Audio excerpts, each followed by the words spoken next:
Voici une formation qui va vous passionner, qui s'appelle Comment gérer les bruits dans notre relation. Alors c'est pas les bruits, le voisin qui fait du bruit, évidemment, vous l'avez compris. Vous n'êtes pas bête, c'est les bruits de communication qui vont vous embêter et qui vous embêtent déjà. Vous ne saviez peut-être même pas ce que c'était ces bruits de communication. Pourtant on en parle en physique, on en parle dans beaucoup de domaines.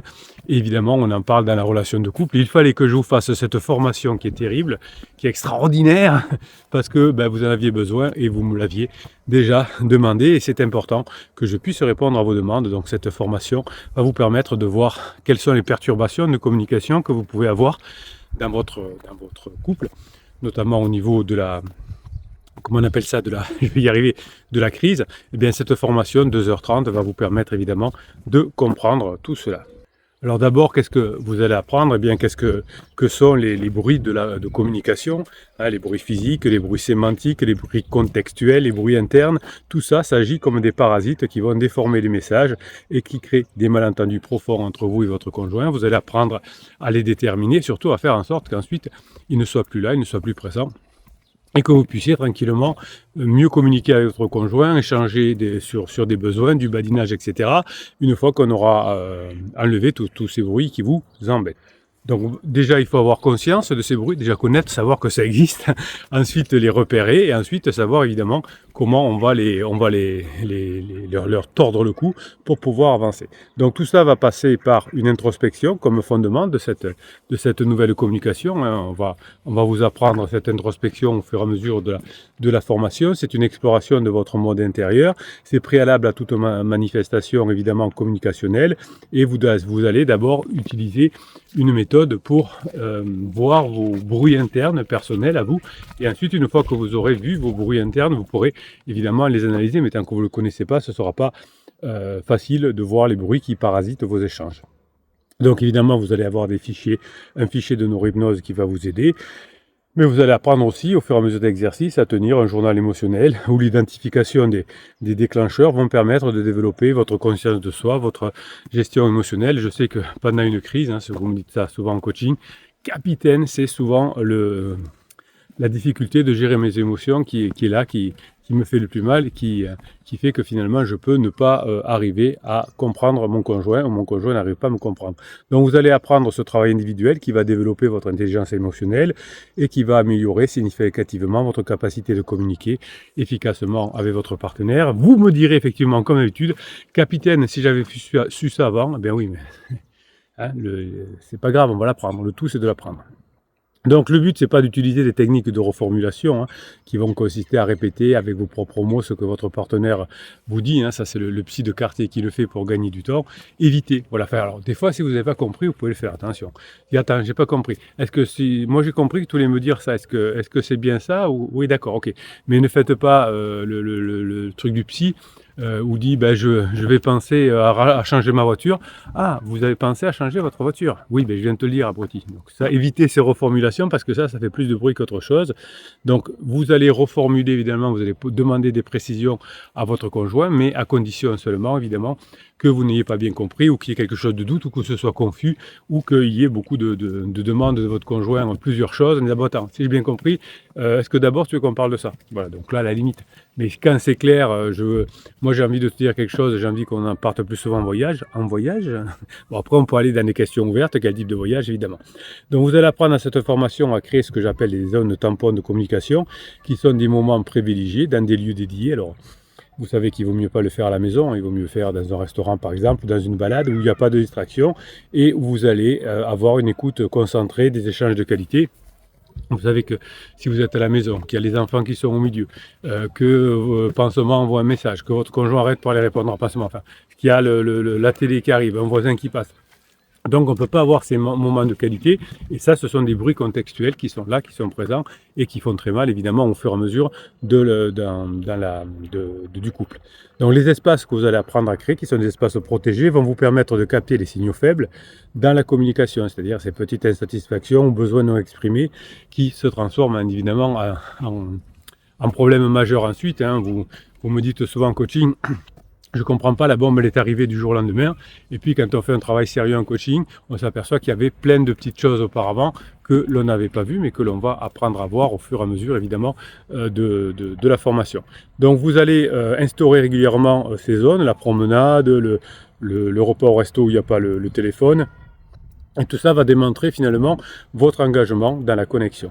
Évidemment, vous allez apprendre que le stress, c'est un inhibiteur, je vais y arriver, de relation. Une fois que vous avez compris ça, eh bien, on va apprendre à se déstresser. Par exemple, avant d'avoir une réunion avec votre conjoint, eh bien, vous allez une interaction, une réunion, ou si vous voulez une réunion, vous allez avec votre conjoint faire ce qu'il faut, c'est-à-dire vous allez peut-être vous faire une petite séance de neurohypnose, vous allez marcher, vous allez faire des choses, et vous allez être en fait sans beaucoup de stress, parce que le stress que vous allez reconnaître, que vous allez avoir, qui va être là, qui va être présent, ah ben, c'est du cortisol, le stress, et le cortisol, ça ne fait pas bon ménage évidemment pour avoir une bonne communication avec son conjoint. Donc on va apprendre à traiter ces bruits qui sont semblables à des bruits physiques, que vous allez apprendre à créer avec ces zones tampons notamment.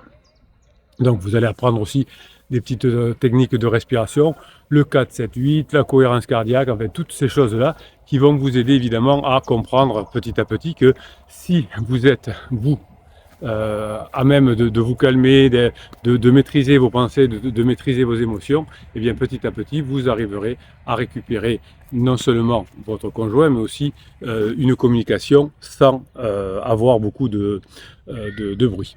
Donc vous allez apprendre aussi à équilibrer la profondeur et la légèreté dans les interactions. Une relation en phase 4 va nécessiter des équilibres entre des moments de connexion profonde qui créent l'intimité, mais aussi beaucoup de légèreté qui vont nourrir la joie et le plaisir d'être ensemble. Souvent en coaching, je m'aperçois que vous êtes trop lourd, qu'il y a trop de sujets d'intimité, mais qu'au contraire, il n'y a pas beaucoup de joie et de légèreté. Donc c'est toujours un équilibre entre les deux, évidemment. Moi, je suis à fond dans la légèreté, dans ce que je vous dis, parce que souvent, c'est trop lourd pendant une crise de couple, et c'est pour ça que vous avez du mal à avoir. Donc les couples qui maintiennent un ratio de 5-1 entre interaction positive et interaction négative, eh bien, ont plus de chances de maintenir une relation satisfaisante sur le long terme. Si vous avez 5 relations, 5 conversations légères et une conversation très lourde, eh bien c'est un bon ratio. Quand je dis très lourde, c'est très intime. Et si vous avez que du lourd et de temps en temps du léger, 5 pour 1, eh bien là, il y a beaucoup trop de bruit. Donc cet équilibre entre les deux vous permettra finalement d'avoir une alternance consciente entre les deux dimensions et qui va créer une respiration relationnelle avec votre conjoint qui prévient l'épuisement émotionnel et tout en nourrissant la connexion authentique que vous avez. Vous savez, vous voyez, là, je me promène avec vous en train de vous motiver pour bien mettre en application cette formation, d'abord pour la faire et ensuite pour la mettre en application, parce que vraiment quand on apprend à gérer les bruits de communication dans son couple, ensuite on peut les gérer dans plein d'activités, évidemment ça va faire ce qu'il faut. Vous allez apprendre évidemment à faire des check-in émotionnels réguliers, qui sont des moments dédiés où vous allez pouvoir discuter de ce qui fonctionne bien dans vos interactions, dans les malentendus clarifiés, dans les aspects améliorés. Ça, vous me ferez ça, mais plutôt en phase 4, mais vous allez apprendre que c'est nécessaire pour comprendre que parfois il y a du bruit et que ce bruit, il est là, il est présent, il est fort, il est incessant. Et bien, on va essayer d'apprendre à gérer ce bruit-là pour plus qu'il arrive et pour plus qu'il nous fasse beaucoup de mal. Parce que si notre bruit nous fait énormément de mal, évidemment, le couple il va souffrir. Donc tout ça va vous permettre de découvrir ce que j'appelle dans la formation le creuset alchimique de la relation. C'est une métaphore du creuset alchimique qui illustre comment vous et votre conjoint, vous allez interagir, vous allez transformer mutuellement au fil du temps, créant quelque chose de nouveau et de précieux. Pendant longtemps, ce creuset a été alimenté par toujours les mêmes expériences, et ces mêmes expériences, finalement, ont fait que votre conjoint s'est lassé, il s'est ennuyé avec vous, et là, vous allez apprendre à créer des nouveaux rituels, des nouvelles traditions. Ce que vous allez faire, par exemple, le voyage temporel partagé, c'est que vous allez revisiter régulièrement des souvenirs que vous aurez fait en phase 4, par exemple, vous aurez invité des amis à la maison et vous aurez bien passé une bonne soirée en plaisantant, légèreté, vous aurez parlé d'un sujet profond, intimité, bien ça, vous pourrez en reparler, mais ne reparlez pas de la phase 2, votre conjoint n'en veut pas. En revanche, vous pourrez, dans la phase 4, vous rappeler de bons moments passés dans la phase 4, évidemment. Donc les projets créatifs que vous allez avoir, cette nouveauté, cette flexibilité, évidemment, tout ça va vous permettre de développer ce que j'appelle ce creuset alchimique et ce rituel où vous allez créer de nouvelles opportunités, de passer des bons moments ensemble, mais aussi de créer des souvenirs heureux. Donc c'est la flexibilité communicationnelle qui va empêcher finalement qu'il y ait beaucoup de bruit. C'est un mode que j'appelle adaptatif. Vous allez apprendre à l'ajuster, ajuster votre style d'échange, vos attentes, vos canaux de communication en fonction du contexte, du niveau de stress, et vous allez vous adapter.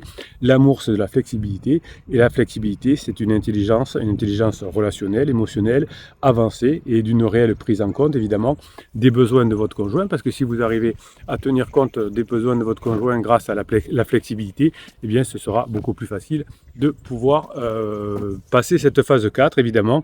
Tout ça va vous permettre d'introduire régulièrement de la nouveauté dans la relation.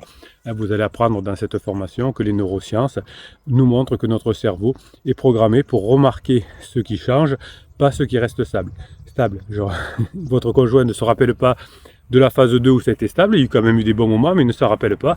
En revanche, il va se rappeler de la nouveauté quand vous avez été, par exemple, particulièrement désagréable de son point de vue, mais il va se rappeler aussi de la nouveauté, c'est-à-dire quand vous avez été maintenant dans le changement durable, qui va faire que la stabilité, elle est là, mais aussi il y a beaucoup de nouveautés, et évidemment, c'est ce que vous allez apprendre à faire, avec notamment un exercice que j'appelle le défi des premières fois, vous verrez, où vous allez essayer de faire très régulièrement des choses que vous n'avez jamais fait avec votre conjoint, et ça va stimuler la production de dopamine et le sentiment de découverte mutuelle. Les projets créatifs que vous allez apprendre à mettre en place vont être des micro-aventures finalement, qui vont transformer l'ordinaire en extraordinaire. Évidemment, des fois vous me dites en coaching, mais capitaine, on travaille toute la semaine, on ne peut pas faire de l'aventure tous les jours. Et l'aventure, c'est à 5 minutes de la maison, ça peut être des choses normales, même à l'intérieur, nouvelle même à l'intérieur de la maison, une façon différente de voir les choses, ramener des sushis alors qu'on n'en a jamais ramené, aller se faire un petit drive alors que c'était pas prévu, enfin vous voyez, des petites choses qui vont transformer l'ordinaire en extraordinaire et qui vont nourrir à la fois la connexion et l'épanouissement individuel au sein du couple. Cette formation, elle fait 2h30 de fichiers audio, des fichiers audio qui vont durer 15 minutes, je vous offre un fichier de motivation et un fichier de neurohypnose. Les deux, si vous les prenez à l'unité, c'est 25 € chacun, donc ça c'est offert dans la formation. La neurohypnose, c'est de la musique, c'est des ondes binaurales qui calment votre cerveau. C'est aussi, évidemment, vous le savez, de l'audio EMDR qui va calmer vos traumatismes, et la voix du capitaine que vous n'entendez presque pas, puisque c'est du subliminal, et qui rentre directement dans votre inconscient. Le fichier de motivation, c'est un fichier qui résume la formation que vous écoutez très régulièrement, de façon à ce que ça s'ancre dans votre cerveau, qu'il y ait de nouveaux raisonnements qui se fassent. Si vous êtes sur la chaîne YouTube, vous cliquez sur afficher plus et vous allez tomber sur le catalogue de 280 formations, et vous allez chercher la formation qui parle des bruits et des distorsions. Vous allez vous régaler de l'autre côté. Et si vous êtes déjà sur la page d'explication de la formation, vous cliquez sur oui je le veux, et on se retrouve de l'autre côté.